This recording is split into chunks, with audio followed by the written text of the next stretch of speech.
corkscrews, dive loops, banana rolls, cheese and onion crisps. Wait, no. These are all different types of inversions. Like them or not, they're found on thousands of coasters around the world. We'll probably all have fond memories of our first coaster that featured an inversion. My first inversion was actually quite recent, being Mandrill Mayhem. Inversions usually look more intimidating off-ride than they actually are on-ride, but the Smiler is a great example of using the amount of inversions as a way to scare people. That and the really long lines. Now, the Smiler definitely has a dedicated fan base, and it is an impressive sight in engineering. But why on earth does the record-holding coaster live at a place where they can't even go over the tree height? Six Flags, what are you doing? You could make a 15-loop coaster and call it Batman Reborn. The Smiler is a good example of, in my opinion, too many inversions. Coming from a person who enjoys Colossus, I know that is a rare sight. The Smiler feels like it's doing too much. The whole ride becomes a blur, and I can't really remember any of it other than the second airtime hill. The Smiler to me is a good example of too much of a good thing. I like inversions, and I'm sure many of you do, but when it becomes repetitive, it can get a bit out of hand. I know that there are thrill seekers that like being flipped around, but at that point, just put yourself in a washing machine. There are so many different types of inversions, with new ones being made all the time. For the most part, they have normal names, but every now and again you get ones that are called Norwegian loops. What does that even mean? Babe, wake up, new loop just dropped, it's called King Charles Death Rattle. Buckingham Palace has announced the death.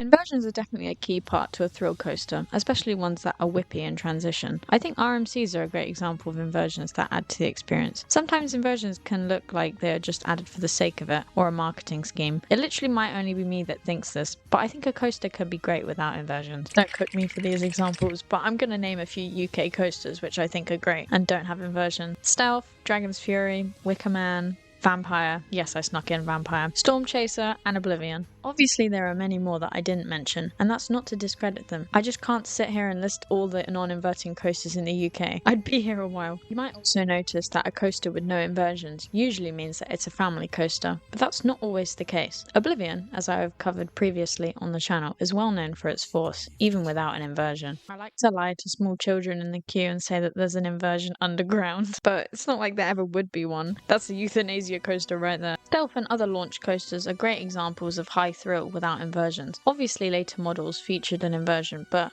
I don't know, I quite like a big top hat and that's all. Save the inversions for the multi-launch coasters, which won't drop in speed a quarter of the way through. I think for me, wing coasters are the best examples of inversions, and this might be a hot take. I just enjoy how gracefully they take their inversions and how much hang time you get. I don't think I like when a coaster rattles me about in an inversion, not looking at anyone in particular of course. Speed is important, but it can become an issue when you take the inversion too quickly. This isn't really a bad thing in the early life of a coaster, but as the years go on, sometimes the coaster can become quite rough, and a once great inversion can become a rough one. This might not be as true on a lap bar roller coaster, but it certainly counts for over-the-shoulder restraints. I'd like to see how Velocicoaster ages. As it was made in 2021, I would assume it's still running great. I've never been on it, but their signature Mosasaurus roll looks amazing. But over time, will it still run as great as it does now? Intamin, the company that manufactures the ride, has a strange history of roller coaster roughness, because they produce rides that age well, like 13, Cheetah Hunt, and Taron, and then ones that don't,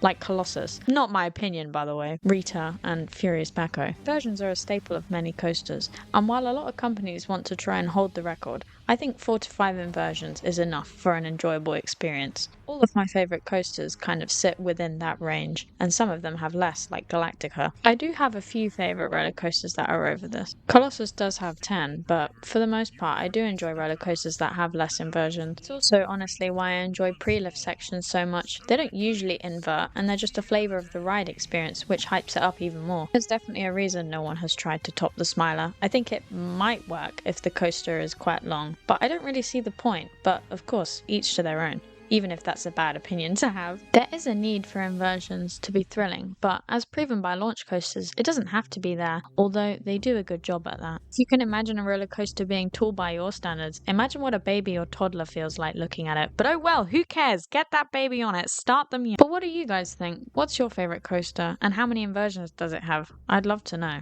But for my personal taste, inversions don't always make a coaster better. It really depends on the type that they use. Too many of the same can get boring, but there are creative ways around it, like Nemesis Inferno's interlocking corkscrews. If you enjoyed this video or it made you laugh, maybe consider subscribing. It's not a permanent thing, unless you want it to be. I definitely have no sinister connotations behind this message, but I hope you guys are all doing well. Take care, nerds. Guys, I've come up with a new inversion. It's new, it's creative, it's innovative. Okay, let's see it then.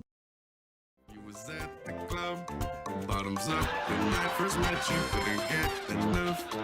Had to get you straight to my bedroom, drink some